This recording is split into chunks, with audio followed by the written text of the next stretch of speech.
Abraham Boyes, A Dracula Story. Uh, this is kind of a in a way a sort of spiritual sequel to Dracula. It deals with the sons of Van Helsing. Van Helsing has gotten as far away from London as it could 69. possibly go to the Old West. Well, it feels like the Old West, even though the movie is set in 1913. Van Helsing is a God-fearing man. He's a father to be feared. And his young sons live in fear of their father. There's the younger son, played by Judah Mackey, and Brady Hepner plays the older son. And they're there with their mother, and Van Helsing is in fear that vampires will come and kill them. And his job as father is to protect his family. And he drills this into his kids. I mean, I would go so far as to say he's an abusive dad. The movie is from a Joe Hill short story, who also did The Black Phone, the story that The Black Phone is based on. It's directed by Natasha Kermani, and she shot it. It really feels feels like the Old West, but it's early 1900s. So they have electricity and cars, but Van Helsing has moved his family remotely to get as far away from people / vampires.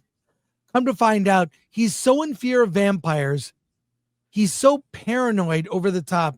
Is it possible he's killing people that are not vampires? Maybe. And the story devolves into a battle between Van Helsing and his sons. The film is shot. I love the way this movie is shot. It's shot like an old Western in 4:3 aspect ratio, which I really love. And they shot in California, and the performances are really good, especially the two young boys. And I really enjoyed it. Enjoyed the film. Solid, not too over the top on the gore, heavy on the drama. It's very much a melodrama.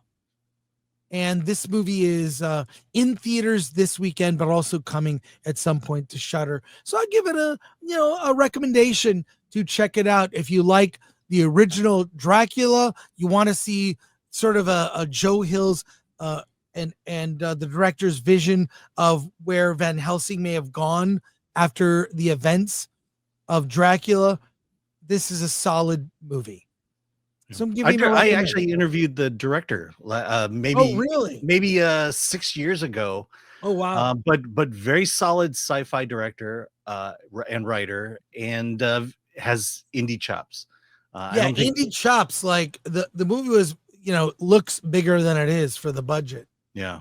So I mean, it's great to see an indie filmmaker just leveling up film after film. And also it's good to see like what you can do with like it's a very simple story. What happened to Van Helsing? And he got the hell out of Dodge to get away from vampires, but lived a paranoid life.